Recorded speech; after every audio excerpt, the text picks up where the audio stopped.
홍순례 권사님이 오늘 예배 시간이 오후 3시인 줄 알고 11시 예배가 없고, 그래서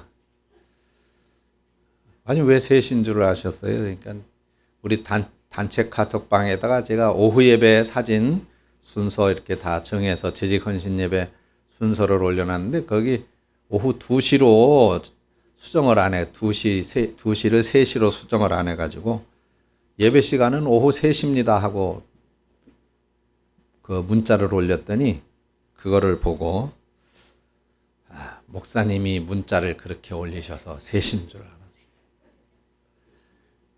그래서 제 탓입니다. 제가 잘못했습니다. 자세하게 올려야 되는데 사과의 말씀을 드립니다. 나이가 먹으니까 실수가 많아. 저도 이제는 은퇴를 해야 되는데.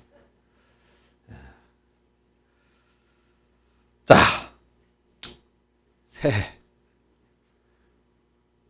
1월 1일입니다. 1월 1일. 1월 1일.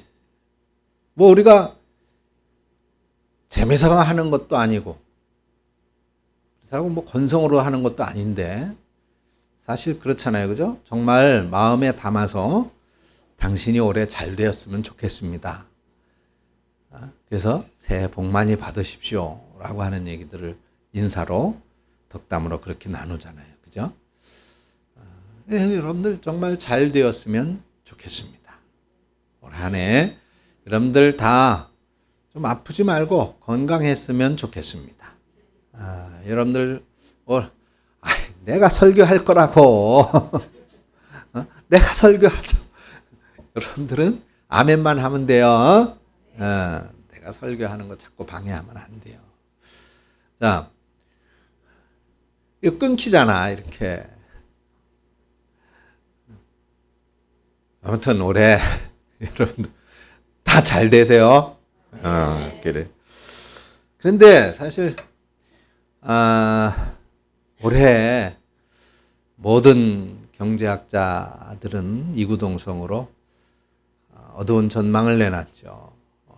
작년에 우리 경제 성장률이 2.5%인가 그렇게 되는데, 올해는 1.25%인가로 낮춘다고 경제부총리가 발표도 했습니다.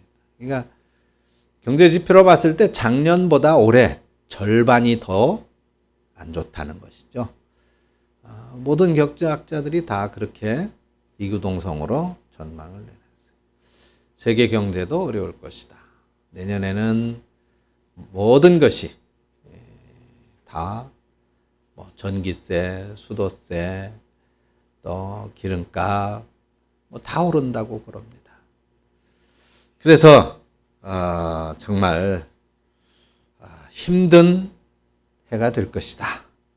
올해보다 정말 더 힘든 해가 될 것이라고 모두 그렇게 전망을 하고 있습니다. 그러니까 올해야말로 우리에게는 기적이 필요한 해입니다. 기적이 필요해요. 어떤 기적이 가장 필요할까? 근데 저는 생각을 해봤어요. 사람은 참 이상하더라고요. 누가 봐도 저 사람은 참 힘든 삶을 사는 것 같아. 우리가 좀 안 된 말이지만 불행할 것 같아. 한데 행복하게 사는 사람이 있어요. 또 반면에 저 사람은 모든 걸 다 가졌고, 저 사람은 남부러울 게 없을 것 같아. 정말 행복한 사람일 것 같아. 그런데 정작 늘 신세한탄하고 남 탓하고 그래서 불행하게 사는 사람이 있어요. 그러면 우리가 올 한 해 정말 새해 복 많이 받으세요. 잘 되세요. 행복하세요. 그러면 그 기준은 무엇에 있는 것일까? 그거는 결국은 내 마음이에요. 내 마음. 기준이. 내 마음을 바꾸는 기적이 필요한 것 같아요. 할렐루야. 그래요. 내가 자꾸 나는 어려워, 나는 불행해, 나는 슬퍼, 나는 고통스러워. 물론 삶의 어간에는 때로는 그런 일들이 있죠. 날마다 웃고 살 수는 없지 않겠습니까? 그런데 가만히 보면 제가 전에 분명히 설교 말씀에서 비유로 말씀을 드렸죠. 미국의 지금 유명한 앵커 누구지? 하여간 여러분들도 기억 안 나지? 앵커가 자기가 불행하다고 생각을 했었지만은 정말 어떤 부인과의 만남을 통해서 그가 날마다 감사하는 행복해하는 삶을 사는, 정말 자기가 볼 때는 그렇지 않은데 그렇게 사는 걸 보고 감사노트, 감사일기를 쓰기 시작했다. 그래서 날마다 감사의 제목을 적다 보니까 자신도 그렇게 행복한 삶으로 사라지게 됐다라고 하는 고백을 했다. 비유로 말씀을 드린 적이 있습니다. 그래서 그런 것 같아요. 여러분, 올해는 정말로 기적이 필요한데, 그래요. 모든 전망들이 다 어둡고 힘들고 고통스러울 거라고 하지만 우리 마음을 바꾸는 기적을 일으켜서 행복하는 우리 성도들이 되시기를 축원합니다. 그럼 오늘 본문 말씀 우리가 잘 아는 말씀인데, 여기에서 그러면 우리가 어떻게 이런 기적을 만들어낼 것인가, 그 비결이 있더라 말이죠. 자, 오늘 본문에 예수님께서 보리떡 5개 물고기 2마리로 5,000명이 넘는 사람들을 먹이셨다. 기적이잖아요. 그죠? 보리떡 5개 물고기, 이게 소위 오병이어. 이 오병이어의 사건이에요. 주님이 유명해지셨어요. 가는 곳마다 막 사람들이 인산인해로 몰려온 거예요. 왜 그랬어요? 2가지 이것 때문이거든요. 첫 번째로는 귀신을 쫓아내며 병을 고쳤어요. 예수님이. 신기한 일을 했단 말이죠. 그리고 2번째는 예수님이 가르치시는 말씀이 권세가 있었던 거. 그냥 그 당시에 이제 회당에서 말씀을 가르치는 사람들을 랍비라고 그랬는데, 이 랍비들이 가르치는 말씀하고는 진짜 차원이 다른 거예요. 굉장히 놀라운 말씀을 가르치셨다고 말이에요. 그래서 많은 사람들이 주님께로 몰려들기 시작을 했고, 이날도 많은 사람들이 주님의 말씀을 듣기 위해서 몰려들었고, 그리고 들은 거예요. 그렇게 말씀을 듣다 보니까 시간이 가는 줄도 몰라. 그래가지고 저녁 때가 지나가 버렸네. 제자들이 예수님께 말했어요. 예수님, 지금 이 사람들이 밥 먹어야 될 시간이 지났어요. 여기는 지금 들판이고 아무것도 없잖아요. 빨리 이제 이 사람들을 집으로 보내서 밥을 먹게 해야 될 것 같아요.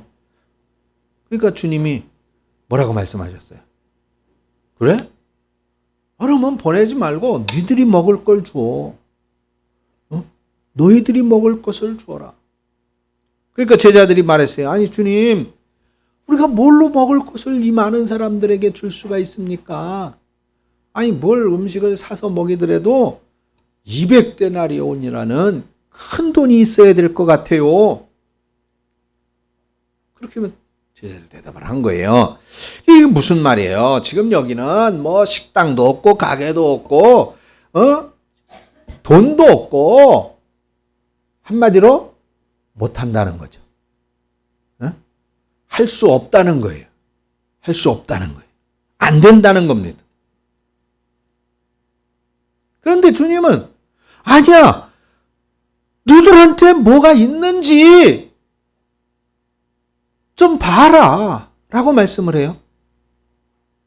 그리고는 물고기 2마리, 보리떡 5개를 가지고 5,000명 남자들만, 그래서 어린아이들과 여자들까지 합치면 약 2만 명이 넘을 것이다라고 추산을 하는데, 그 많은 사람들을 배부르게 먹이고도 남는 기적을 행하셨다고 말이에요. 이게 오늘 본문의 내용입니다. 자, 여러분 따라서 한번 해보겠어요. 주님은 기적이 필요할 때 기적을 행하신다. 믿으시기를 바랍니다. 여러분, 올해 정말 새해가 시작됐는데 기적이 필요한 해입니다. 그러면 주님은 아무것도 없는 이곳에서, 주님 아무것도 없어요. 주님, 우리가 할 수 있는 게 없어요. 그렇게 말하는 제자들 앞에서 주님은 어떻게 이 기적을 일으키셨을까? 먼저 34절에 첫 번째 답이 있어요. 34절에 보니까 예수께서 나오사 큰 무리를 보시고 그 목자 없는 양 같음을 인하여 불쌍히 여기사 여러 가지로 가르치시더라 그랬습니다. 여기 보니까 불쌍히 여기는 마음이 나오고 있어요. 불쌍히 여기사. 무리들을 보시고 불쌍히 여겼다. 이게 헬라어로 스플랑크니조마이라고 하는 말인데, 이것은 그 어원이 심장, 간장, 창자 이런 뜻이에요. 거기서부터 이 단어가 나와요. 그러니까 주님께서 이 사람들을 보시고 이 무리들, 말씀에 갈급해하고 있는, 말씀에 굶주려 있는 이 사람들을 보시고 불쌍히 여기셨다는 뜻입니다. 불쌍히 여기셨다. 근데 그 불쌍히 여기시는 것이 그냥 아이고 참 안 됐네, 참 불쌍해, 그런 정도가 아니라는 거예요. 심장이 아프고 창자가 타들어갈 만큼 그렇게 정말 애타게 안타깝게 불쌍히 여겼다는 거예요. 그 불쌍히 여기다는 것은 영어 성경에서는 confession이라고 그랬어요. com은 함께라는 뜻이고, passion 고통이라고 하는 뜻이에요. 그러니까 함께 고통을 당하는 거예요. 함께 고통, 같은 고통이라고 할까요? 주님께서 이 백성들의 아픔을 보시면서 제일 먼저 느끼신 감정이 함께 고통을 당하시면서 심장이 아프고 창자가 타들어가는 것 같은 그런 마음을 갖게 되셨다라고 하는 겁니다. 근데 이게 여기만 있는 게, 성경을 보니까 자, 예수님께서 소경 두 사람을 고치시는 사건이 있었는데 마태복음 20장 34절이거든요. 거기도 보니까 예수님께서 소경을 고쳐 소경의 눈을 뜨게 해주시는 그 기적을 일으키시기 전에 이렇게 말씀이 되어져 있어요. 예수께서 불쌍히 여기사 그들의 눈을 만지시니 곧 보게 되어 그들이 예수를 따르니라. 할렐루야. 예수께서 불쌍히 여기사. 또 나병 환자를 고치실 때, 문둥병이죠. 나병 환자를 고치실 때도 그랬어요. 마가복음 1장 41절에요. 거기도 이렇게 말씀했어요. 예수께서 불쌍히 여기사 손을 내밀어 그에게 대시며 이르시되 내가 원하노니 깨끗함을 받으라. 할렐루야. 불쌍히 여기사. 나인성 과부의 아들을 살리실 때 모습입니다. 누가복음 7장 13절이거든요. 13절부터 15절까지 주께서 과부를 보시고 불쌍히 여기사 울지 말라 하시고 가까이 가서 그 관에 손을 대시니 맨 자들이 서는지라. 예수께서 이르시되 청년아 내가 네게 말하노니 일어나라 하심에 죽은 자가 일어나 앉고 말도 하거늘. 할렐루야. 이 말씀을 보니까 기적의 첫 번째여서 그 기적을 행하시기 전에는 반드시 예수님의 어떤 모습이 기록되어져 있어요. 불쌍히 여기사. 불쌍히 여기사. 그러니까 기적의 첫 번째 요소는 불쌍히 여기는 거예요. 근데 자, 아직도 조금 이해가 안 되시는 분을 위해서 오른손 들어봐요. 그러면 오른손을 배에 딱 대고 살살 문질리면서 내가 배 아플 때 우리 어머니가 했던 말을 한번 떠올려봐. 그렇지. 자, 어머니의 손은 약손이래요. 그런데 진짜 약손이에요? 아니에요. 그런데 이상하게 어머니가 옛날에 어렸을 때 배에 손을 얹고 엄마 손은 약손, 뭐 우리 아들 배는 똥배, 먹은 게 채했으면 쏙 내려가라. 그러면 아픈 게 나았어요. 신기하게도. 괜찮아졌어요. 그렇죠? 그게 정신적인 이유 때문인지 진짜로 그런 건지 뭐 그거는 제가 면밀하게 과학적으로 세심히 분석을 안 해봐서 모르겠습니다만은 괜찮아지더라 말이죠. 그러면 이 어머니의 약속은 뭐예요? 그 어머니의 손. 그 어머니의 손은 정말 치료의 손인데 어때서 그런 놀라운 일이 일어나는 거예요? 바로 불쌍히 여기는 마음이거든요. 자식의 아픔을 내가 나누려고 하는, 내가 함께 하려고 하는, 같이 아파하려고 하는 그 어머니의 마음이에요. 그 어머니의 마음이 자식의 아픔을 사라지게 하는 거예요. 그렇죠? 오늘 여러분, 우리 사회의 문제가 뭡니까? 그냥 난리법석이에요. 아우성이고. 그렇죠? 연말에도 불행한 소식들 끊임없이 대참사, 고속도로에서 또 불이 나가지고 또 참 그렇습니다. 사회적인 측면에서 그래요. 노사 문제 여전히 하얗고죠. 정치권 허구한 날 그렇게 그냥 어떻게 하면 대통령 죽일까 그 생각만 하고 있고, 또 여권에서는 어떻게 하면 이 야당을 무너뜨릴까 그 생각만 하고 있어요. 교회는 어떻습니까? 교회. 여러분, 교회는 주님께서, 자, 여러분, 천국을 분명히 말씀을 하셨죠? 근데 천국은 어디 있어요? 여러분, 천국 가야죠? 여러분들 다 갈 줄로 믿죠? 그럼 그 천국이 어디 있는데 갈 거냐고. 어디 있는지를 알아야 갈 거 아니야.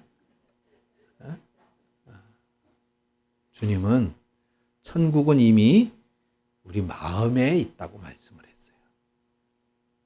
우리 마음에. 그러니까 여러분, 지금 내가 내 마음의 천국을 느끼고 누려야 돼요. 여러분들이 정말 예수 믿는 사람이라면. 그 다음에 우리가 다 잘 알고 있는 죽으면 하나님 나라에 가죠. 그곳을 천국이라고 그래요. 근데 주님께서 왜 지금 하나님의 나라가, 천국이 이미 너희 마음에 임하였느니라, 예수님의 말씀, 하나님의 말씀이, 그분의 가르치심이 우리 속에 있을 때 우리 속에 세상 모든 것들로 인해서 얽히고 설키고 덮여지는 그 모든 것들이 제거되어지고 감사와 기쁨과 행복과 즐거움만이 가득한 천국을 우리 속에 있다고 말씀을 하신 걸까? 그거는 지금 현재의 삶에서 우리가 이런 것들을 경험하고 누리라는 거잖아요. 경험하고 누려라. 올해는 여러분들 정말 우리 속에 천국을 경험하고 누리는 성도들이 되시기를 축원합니다. 교회도 그래요. 교회도 이 천국을 소유한 사람들이 모인 곳인데 얼마나 아름다운 곳입니까? 이곳에서 여러분 우리 마음껏 사랑하고, 우리 마음껏 격려하고, 마음껏 위로하고, 마음껏 서로 용기를 주고, 마음껏 서로에게 박수 쳐주는 그런 교회가, 여러분들 그런 교회로 만들어 갈 수 있기를 주님의 이름으로 축원합니다. 그렇게 되어지려면 먼저 우리 속에 이 마음이 있어야 돼요. 불쌍히 여기는 마음. 불쌍히 여기는, 서로 불쌍히 여기는, 노사 간에도 여야 간에도 우리 교회 성도들 간에도 서로 불쌍히 여기는 마음을 가질 때 주님의 마음이 드러나고 그때 놀라운 역사, 놀라운 기적이 나타나게 될 줄로 믿습니다. 두 번째로는 드리는 헌신이 있을 때 기적이 일어나는 거예요. 성경을 보면서 저는 왜일까? 왜 그렇지? 라고 하는 질문을 스스로에게 하는데 오늘 본문의 경우가 그래요. 주님은 제자들한테 뭐라 그랬어요? 야, 너희들이 먹을 걸 줘. 주님이 그렇게 말씀했어요. 주님이 왜 제자들한테 먹을 걸 주라고 아니, 제자들 12명이잖아요. 거기 모인 사람들은 2만 명이잖아요. 그러면 뭘로 주라는 거예요? 뭘로? 여기가 뭐 빈들이라는 거, 그냥 들판이라고 주님이 모르셨을까요? 알고 계셨잖아요. 제자들한테 아무것도 없다는 거 주님이 모르셨나요? 알고 계셨잖아요. 다 알고 있는데 근데 왜 주님은 너희들이 먹을 걸 줘라 라고 말씀을 했느냐 그 말입니다. 여기에는 주님의 의도가 있어요. 바로 너희들이 할 수 있는 만큼은 해라는 겁니다. 할 수 있는 만큼은 하라. 더 할 것도 없는 거야. 너희들이 할 수 있는 만큼만 하라. 그러면 그 나머지는 내가 하겠다는 것이죠. 할렐루야. 내가 하겠다. 응? 아무것도 없다는 주님, 제자들의 말을 들으신 예수님께서 아무것도 없어? 그래? 그럼 간두자. 그냥 다 보내. 이렇게 하신 게 아니에요. 그렇죠? 38절 앞에 보니까 이르시되 너희에게 떡이 몇 개 있나 가서 확인해 봐라 라고 말씀을 해요. 그러니까 야, 지금 여기 2만 명이야. 이 많은 사람들이 먹어야 되는데 야, 이거 떡 요거 가지고 되겠어? 물고기 2마리 뿐이야. 보리떡 5개. 어린 아이의 도시락 1개밖에 없어. 근데 이거 가지고 어떻게 하겠어? 말도 안 되는 얘기죠. 그런데 주님께서는 아니야. 그 얼마나 되는지 한번 봐봐. 라고 말씀을 하는 거예요. 얼만큼 있는지 가져오라는 것입니다. 이게 뭔 뜻이에요? 야, 아무것도 없다고, 할 수 없다고, 못한다고 그러지 좀 마라. 네가 할 수 있는 거, 너희들이 할 수 있는 만큼은 해봐. 아무것도 없다고 하지 말고, 아무것도 할 수 없다고 하지 말고, 할 수 있는 것만큼만 해봐. 그거는 네가 가져올 수 있지 않아? 지금 주님 그걸 말씀하는 거예요. 오늘 우리에게도 마찬가지예요. 할 수 있는 걸 주님은 요구하시는 겁니다. 할 수 있는 거. 오늘 오후는 우리 교회 집사님, 권사님들 재직 헌신 예배로 하나님 앞에 드립니다. 여러분, 재직 막중한 책임이죠. 교회를 여러분들이 세워야 돼요. 교회를 살려야 돼요. 교회를 이끌어 가야 돼요. 그래, 내가 이거 어떻게 하지? 많은 분들이 그래, 목사님 할 수 있을 때 할게요. 지금은 못해요. 내가 돈이 좀 있을 때 할게요. 지금은 돈이 없어요.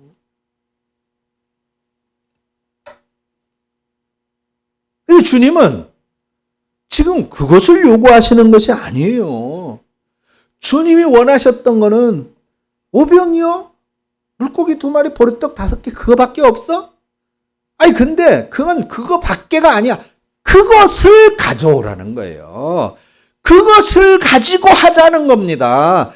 그거만큼 하자는 거예요. 나머지는 하나님이 하시겠다는 것이죠. 주님께서 하신다는 거잖아요.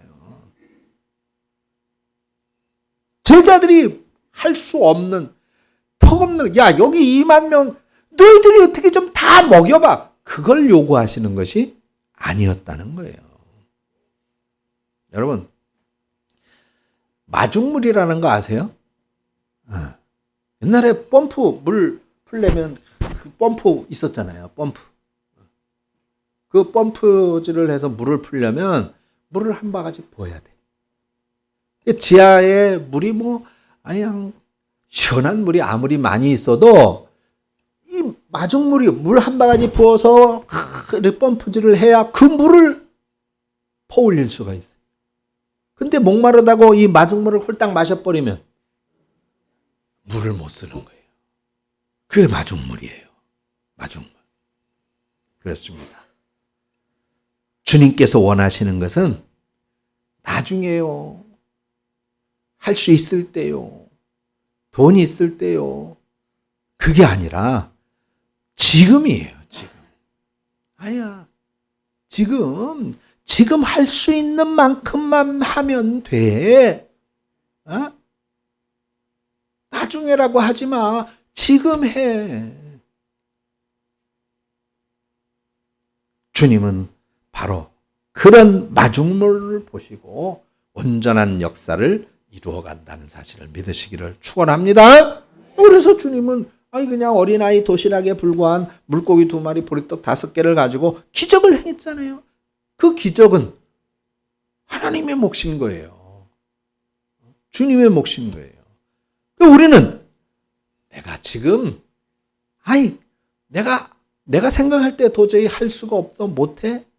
그런데 지금 그 안에서도 그러면 내가 할 만큼만 하더라도 그 헌신을 통해서 바로 하나님은 이런 기적을 나타낸다는 사실을 믿으시기를 축원합니다. 오늘 헌신 예배를 드리는 우리 재직들에게는 정말 중요한 말씀인 것 같아요. 마지막으로 기적은 감사가 있을 때 가능해요. 오늘 본문 마지막 부분이거든요. 41절에서 43절까지 보니까 예수님께서 이 보리떡 5개 물고기 2마리밖에 없는데 이걸 가지고 어떻게 하셨어요? 하늘을 우러러 축사하시고 떡을 떼어 제자들에게 주어 사람들에게 나누어 주게 하시고 또 물고기 2마리도 모든 사람에게 나누심에 다 배불리 먹고 남은 떡 조각과 물고기를 12바구니에 차게 거두었다. 여기 보니까 중요한 주님이 하신 행동이 있어요. 뭐예요? 하늘을 우러러 축사하셨다. 여기는 이거 축사했다라고 하는 말은 감사했다라는 뜻입니다. 감사했다. 여러분 생각해 보세요. 사람들의 수가 2만 명이 넘는데 겨우 물고기 2마리 보리떡 5개예요. 근데 그걸 가지고 하나님께 감사 기도를 드린 겁니다. 그랬더니 배불리 먹고 12강주리에 또 가득 차게 남았어요. 남았어. 여러분 기억하세요. 자, 여러분 나를 보세요. 저 보세요. 여러분 기적이 일어나서 감사한 것이 아니라 감사했더니 기적이 일어난 거예요. 그렇죠? 예수님께서 하늘을 우러러 감사했더니 오병이어로 많은 사람들 먹이고도 남았잖아요. 그러니까 기적이 일어났어. 놀라운 일이야. 그래 얼마나 감사해가 아니라 감사했더니 기적이 일어났던 겁니다. 여러분 올해 계묘년 검은 토끼 해래나 그래요. 네. 그건 어디 갔든지 우리는 함께 감사하는 교회가 되어졌으면 좋겠습니다. 함께. 나는 너 때문에 감사해. 나는 당신 때문에 감사해. 오늘 목사님이 톡을 잘못 올려가지고 그랬잖아요. 조금 마음은 아프더라고요. 내가 잘못 읽었습니다. 라고 한다든가. 그래서 죄송합니다. 내 탓입니다. 내가 제대로 올렸어야 되는데. 그래요. 근데 그래요. 되게 서로 좀 탓하지 말고 감사하는 그런 해로 한번 만들어가면 좋겠습니다. 오늘 본문의 주님처럼 감사해 보자는 거예요. 감사. 상황이 안 돼도, 형편이 안 돼도, 조금 마음이 아파도, 속상해도, 그래도 오병이어 이 작은 것에 주님이 먼저 감사했듯이 감사해 보자는 겁니다. 물론 저부터 그래야죠. 저부터 앞장서겠습니다. 여러분, 올해 우리는 정말 기적이 필요한 시대를 살고 있습니다. 희망찬 새해를 시작했지만 사실 희망은 보이지 않죠.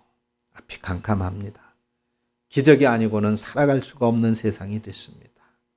오늘 본문 말씀에서 어떻게 기적이 가능했을까요? 먼저 우리 모두를 서로 불쌍히 여기는 마음을 갖고, 그리고 우리가 정말 드릴 수 있는 만큼, 내가 할 수 있는 만큼, 못한다고가 아니라, 할 수 없다고가 아니라, 나중에가 아니라 지금 하나님 앞에 헌신을 하고, 그리고 작은 것이라도 그것으로 정말 감사하는 마음을 가질 때 기적이 일어날 것입니다. 큰 감사 제목은 사실 별로 없어요. 근데 작은 제목들은 찾으면 얼마든지 찾을 수 있지 않습니까? 오늘 아프지 않은 거, 건강한 거, 내 손으로 밥을 먹는 거, 눈으로 볼 수 있는 거, 우리 서로 이렇게 만날 수 있는 거, 이거 다 감사의 제목입니다. 찾아보세요. 그러면 감사의 눈이 열릴 것입니다. 주님은 우리의 감사를 보시고 우리에게도 기적의 역사를 보여주실 줄 믿습니다. 개묘년 새해가 밝았습니다. 금년 한 해 이런 감사의 제목을 찾으심으로 주님의 놀라운 기적의 주인공들이 되시기를 주님의 이름으로 축원합니다. 기도하겠습니다. 하나님 아버지, 기적을 주시옵소서.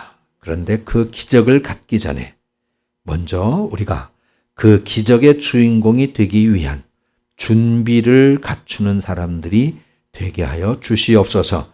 긍휼히 여기는 마음, 그리고 주의 일에 헌신하는 믿음, 그리고 작은 것이라도 감사하는 신앙을 가질 때 오늘 이 계명은 새해 우리는 분명히 기적의 해로, 승리의 해로 이어나갈 줄로 믿습니다. 주님 함께하여 주시옵소서. 예수님의 이름으로 기도합니다. 아멘.